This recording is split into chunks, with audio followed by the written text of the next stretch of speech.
وحاسه كأن في حد رابطني بحبل في الكنبه. هتتنقلي من الكسل للنشاط، من الضعف للقوه، من الفقر للغنى، ولازم النشاط يجي من جوايا. لا، بتضيع وقتك. كبريت وتولع والنشاط دب فيا. انا هقول لك الحل اللي هيغير حياتك تماما. نقعد بقى قعدتنا ونجيب قهوتنا ونسمع الكلام الصح. عارفه انا عايزه اعمل ايه وعارفه احلامي وعارفه اهدافي وعارفه كل حاجه، بس والله العظيم والله ما قادره اقوم. ما عنديش طاقه يعني تجيبني لحد اخر باب الاوضه. وبعمل كل حاجه بعملها بالعافيه، بعملها بس عشان مضطره، لكن الازدهار والنشاط والقوه والحاجات الجميله دي مش قادره عليها. والله نفسي اعمل وبسمع خطابات تحفيزيه وعارفه اهدافي وعارفه انا عايزه اعمل ايه، بس مش قادره. ما عنديش القوه اللي تخليني اقوم اعمل ده ولا تدفعني للكلام ده. النهارده انا هقول لك الحل اللي هيغير حياتك تماما. والكلام اللي انا بقوله ده مش كلام يعني اللي هو عشان يطلع ترند وعشان يخليك تكبسي على الفيديو وتتفرجي عليه خالص. انا هقولك على الحل اللي فعلا نفع معايا، والحل اللي كان مخليني من واحده في المكان ده اللي هو انا مش قادره، مش عارفه انا عايزه ايه بس والله ما قادره، لحل لواحده خلاص هي عرفت طريقها وماشيه فيه بفضل الله. طيب نبدا من الاول. هحكي لكم حكايه صغيره كده وبعد كده ايه نخش في الحلول. انا كنت في موقف كده، جات لي ظروف صحيه وظروف يعني عموما كده خلتني اللي هو مش قادره اعمل حاجه وحاسه بالكسل ومش قادره اقوم من مكاني وتسويف طول الوقت وعارفه انا عايزه ايه وعارفه ورايا ايه وعارفه المفروض اعمل ايه، بس ما بعملش اي حاجه خلاص. وحاسه كأن في حد مربطني، يعني حاسه كأن في حد رابطني بحبل في الكنبه او في السرير اللي انا قاعده عليه. مش قادره وخلاص. والاسباب اللي حواليا مش كفايه انها تقومني من المكان اللي انا فيه، وعليا شغل متراكم بالهبل وحاجات كتير. فكنت في الوقت ده في اللحظه دي كنت يائسه، حاسه بيأس كده. فكنت بكلم حد في التليفون فبقول له يعني بحكي له انا كذا وحاسه بكذا وتعبانه وعندي شغل متلتل قد كده ما اتعملش منه حاجه. فبكل هدوء وبرود اعصاب تماما قال لي قولي لا حول ولا قوه الا بالله. فسكت كده لحظه، اللي هو يعني هي دي الجمله اللي هتغيرني حياتي، هي دي الجمله اللي هتنتشلني من اللي انا فيه. طبعا هو انا ما قلتش الكلام ده، بس هو عشان عارفني فقال لي انا عارف ان انتي بتقولي كذا كذا كذا، الجمله دي هي اللي هتحول حياتك. قال لي بس هطلب منك طلب وانتي بتقوليها الاول اعرفي معناها. فشرح لي معناها وقوليها وانتي كده مركزه فيها، وقوليها وانتي حاسه بان انتي مالكيش غيرها، مفتقره افتقار تام لربنا في اللحظه دي، ان انا مفيش في ايدي اي شيء غير ان انا اقول الذكر ده خلاص. فقلت له طيب ماشي اوكي. وقفلنا وفضلت وانا قاعده كده، قعدت ماسكه السبحه وقعدت اقول لا حول ولا قوه الا بالله.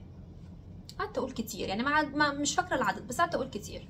فانا بقول كده قلت ايه ما تقومي كده اسماء تعملي كوبايه حاجه كده تشربيها خلينا نروق شويه. بس انا قلت الجمله دي كده في بالي يعني. فقمت دخلت المطبخ وجبت المكونات القهوه وقعدت اعملها خلاص. وانا مستنيه تتعمل كده قلت طب خليني اغسل الكوبايه اللي انا هعمل فيها، لان كان ساعتها المكان بايظ من اوله لاخره، يعني ما فيهوش حاجه نظيفه المكان اللي انا كنت واقفه فيه. فقلت طب خليني اغسل الكوبايه اللي انا هشرب فيها خلاص. ف يعني سبت السبحه وسبت الحاجات كده ووطيت النار على الاخر عشان خاطر ايه الحاجه ما تتحرقش على ما اخلص. وبدات اغسل الكوبايه خلاص. والله العظيم والله زي ما بقول لكم كده قعدت اشيل مش عارفه ايه من هنا، اعمل ايه هنا، رحت طفيت على النار قلت طب استني شويه كده. انا ما اعرفش انا طلعت من المطبخ كان متروق.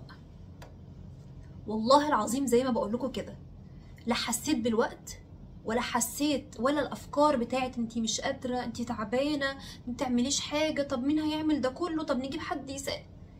ما سمعتش الافكار دي، كأن حصل بلوك للحظه دي. ما سمعتش اي فكره في دماغي غير فكره ان انا عايزه اغسل الكوبايه دي اللي انا هشرب فيها. من الجمله دي لحد ما طلعت من المطبخ انا معرفش، كاني دخلت في الثقب الاسود في التوقيت، في الطاقه، في كل شيء. ما حسيتش بنفسي غير وانا طالعه وانا مخلصه كل حاجه. قعدت كده ابص اللحظه، ايوه هي دي بركه لا حول ولا قوه الا بالله. طاقه معرفش جات لي منين، افكار سكتت فجاه معرفش ازاي، ما حسيتش بالوقت. هو احنا اصلا لو هنرجع كده للحظه، هو ايه اللي بيخلينا كسلانين مش قادرين نقوم نعمل او بنسوي في الحاجات؟ مشاعر وافكار. ازاي؟ انا دلوقتي مثلا لو هنضرب مثال على المطبخ ده، المطبخ مقلوب فوقاني تحتاني وكل حاجه فيه بايظه، خلاص. فانتي بتفكري في ايه؟ هو انا هعمل كل ده لوحدي؟ ده الحاجات كتير قوي، انا مش قادره، ده انا يعني هتعب قوي على ما اعمل، طب ده انا هاخد وقت قد ايه وانا واقفه، طب انا افكار، احساس بايه؟ بهم ومشاعر مش كويسه، وان انا هقوم اعمل ده كله فهتعب ورجليا وجعاني، طب انا ايدي مش عارفه ايه. مشاعر وافكار، هو ده اللي بيمنعك انك تاخدي الاكشن اللي انت ايه عايزه تعمليه. بجد حرفيا جمله لا حول ولا قوه الا بالله عملت زي شات داون للمشاعر دي والافكار دي، وما حسيتش باي حاجه غير وانا طالعه. انا والله العظيم اللي بقوله ده حصل. فطلعت كده اللحظه كده، يعني هو ربنا ما بيتجربش، يعني ده رقم واحد، ربنا احنا ما بنجربوش، ربنا احنا بنتعامل معاه باليقين انه ده هو كده. بس كأن ربنا كان باعت لي ساعتها رساله، اللي هو دي نقطه من بحر، لا حول ولا قوه الا بالله، اللي انت عملتيه بسببها ده نقطه من بحر. ومن بعدها بقى بدات اركز بقى في ذكر لا حول ولا قوه الا بالله. تعالى بقى كده ما اسمع كده، هو الذكر ده ايه سره بقى؟ ايه اللي فيه؟ ايه اللي وراه؟ ايه اللي وراه يخلي الشخص ده، الشخص اللي انا كنت بكلمه ده شخص انا بثق فيه تماما، وعارفه خلفيته كويس قوي، عارفه ان هو ما بيقوليش جمله غير وليها معنى واثر عميق. فبدات ادور ورا الجمله دي، ورا ذكر لا حول ولا قوه الا بالله. انا الذكر نفسه، واحنا بنتعامل كده على فكره مع كل الدين، بنقول الحاجه كده اهو، طب معناها ايه؟ طب تفسيرها ايه؟ ما نعرفش. فقعدت اقول انا عايزه افهم هو يعني معنى الكلام ده ايه. بعد ما هو شرح لي عايزه افهم اكتر، فلما قعدت ادور كده على معنى لا حول ولا قوه الا بالله، يعني ايه اصلا؟ يعني ايه لا حول يعني لا قوه؟ ماشي انا فاهم. طب ايه حول ده؟ لا حول معناها الانتقال من مكان لمكان او من شيء لشيء. لا حول يبقى لا انتقال او تحول من شيء لشيء الا بالله. خلاص، يبقى لا حول ولا قوة، ومفيش قوة إلا بالله. يعني مش هنتقل من حال الكسل إلى حال النشاط إلا بالله. ده مثال. مفيش انتقال من حال الفقر لحال الغنى إلا بالله. مفيش انتقال من حال الضعف والهوان والذل للقوة إلا بالله. شفتوا المعنى عميق قد إيه؟ مفيش انتقال من حال التعاسة والحزن إلى حال السعادة إلا بالله. المعنى البسيط ده، شوفوا التعريف ده للذكر عمل جوايا تحول تجاه الذكر وانا بقوله. انا فهمت معناه. انت على فكرة، هو احنا ليه ساعات ما بنلمسش اثر الذكر في حياتنا ولا اثر القرآن في حياتنا؟ لان احنا ما بنتدبروش، مش فاهمين. احنا بنقول ده بس انا مش فاهم انا بقول ايه اصلا. فازاي انا مستني اثر من شيء انا مش فاهمه وبقوله كده وخلاص؟ وسبحان الله برضو بيكون في اثر وبركه للحاجات اللي احنا بنقولها دي حتى لو مش فاهمينها. بس تخيلوا بقى لما نفهم الشيء ده ونتدبر معناه، اثره بيكون عامل ازاي. المهم، فمشيت ورا الذكر ده شويه، فهمت معناه، فالمعنى نفسه ريحني. وهي دي بقى البوينت الخفيه شويه. احنا من كتر ما احنا عشنا في تعاليم الغرب، والغرب بقى مهيمن على كل حياتنا، لان احنا شايفينه هو القوي، هو اللي معاه الفلوس، هو اللي معاه السعاده، هو فبنقلده في كل شيء، لدرجه ان احنا محينا من خيالنا ومن ذاكرتنا اي شيء متعلق باراده الله عز وجل. بقينا متخيلين ان انا اللي هعمل، انا اللي هجيب الفلوس، انا اللي هجيب القوه، انا اللي هجيب النشاط، ونسيت ان ربنا هو الاساس. احنا في ديننا بنمشي خطوات: 1 الاستعانة بالله عز وجل، 2 الأخذ بالأسباب. وأنا باخد الأسباب عشان ربنا أمرني بيها، مش عشان هي اللي هتجيب لي الرزق ولا هي اللي هتجيب لي النشاط. المعنى ده لازم يتعمق جواكم. انا هقوله بس انتوا دوركم انكم تدوروا وراه، تسمعوا عنه اكتر. لان لو تعمق معنى لا اله الا الله جواكم، معنى انه مفيش اي حاجة هتحصل في حياتي الا لو ربنا اراد، المعنى ده هيريحكم للابد. طيب طريقه من فين؟ طريقه من ذكر لا حول ولا قوة الا بالله. المعنى ده احنا عايزين نتدبره. طب احنا فهمنا تعريفه، معناه ان انا مش هتحول من حال الى حال الا بالله عز وجل. يبقى اذا انا مش هتحول من حال الكسل والاحباط واليأس وان انا مش قادر الا بالله عز وجل لحال النشاط والقوة. طب اعمل ايه؟ ربنا اداني المفتاح. قول ذكر لا حول ولا قوة الا بالله وانت قلبك حاضر فيه وبيقين انه فعلا حرفيا انا مش هقدر اتحول من مكان لمكان الا بالله عز وجل. ومش هقول لكم قولوا عدد معين، بس على قد مشكلتك على قد عددك. يعني ايه؟ يعني انا والله انا في الحضيض، افضل قول طول اليوم. هات سبحه كده وقول طول اليوم، قولي طول اليوم عشان تلمسي الاثر. على قد ما انا تعبان على قد ما هعمل. هحكي لكم حكايه تانية. كان عندي محاضره مهمه جدا جدا، المفروض ان انا اعملها قدام جمهور كبير وفي مكان مهم جدا ومحتاج تحضير جامد قوي. المهم انا كنت خايفه جدا وقلقانه لان المكان مش مكان عادي، والجمهور مش جمهور عادي، جمهور كله ناس من الطبقه العليا في التعليم. فلما هقول كلام لازم اقول كلام يعني متظبط. فجالي خوف ورهبه. فقعدت كده بعد ما حضرت الحاجات وخلاص، وجوايا خوف شديد لدرجه ان انا خلاص يعني بعد ما حضرت كل حاجه جاهزه قلت هتصل بيهم يعني انهي انا يعني من كتر الخوف مش قادره، حاسه ان انا خايفه. وانا يعني سبحان الله وانا بقلب كده في كتاب خلاص يعني بحضر منه، فلقيت جمله كده كأن ربنا كان باعتها لي عشان لو انت نسيتي افكرك. فكان بيقول ايه في الكتاب؟ ان الشيخ ابن تيميه كان بيقول عن ذكر لا حول ولا قوة إلا بالله، على ما أفتكر يعني يكابد بها الأهوال ويحمل بها الأثقال وينال بها رفيع المنال. ثواني كده، يعني إيه الكلام ده؟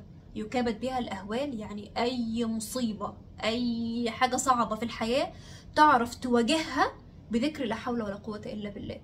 ويرفع بها الأثقال أو يحمل بها الأثقال يعني الحمل التقيل، الهم التقيل، أي حاجة صعبة في حياتك مش قادر عليها بلا حول ولا قوة إلا بالله تقدر عليها. وآخر حاجة ينال بها رفيع المنال، حلم كبير، هدف صعب، حاجة كده نفسك فيها قوي بس انت عارف انها بعيدة قوي، بلا حول ولا قوة إلا بالله ينال بها رفيع المنال. الحاجات الأحلام اللي هي الهاي كلاس خالص.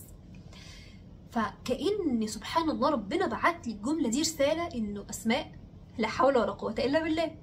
قعدت من يومها لحد يوم المحاضرة أقول لا حول ولا قوة إلا بالله على قد ما أقدر بأعداد كبيرة. خلاص مش هقول الأعداد عشان خاطر ما تحسوش إن هو إلزام، لا قول أي عدد، بس أنا بفضل الأعداد الكبيرة جدا. سبحان الله خلصت المحاضرة، رحت المحاضرة، ربنا هدأ من روعي تماما من خوفي. قلت المحاضرة وانا ثابتة وقلتها بأحلى ما يمكن.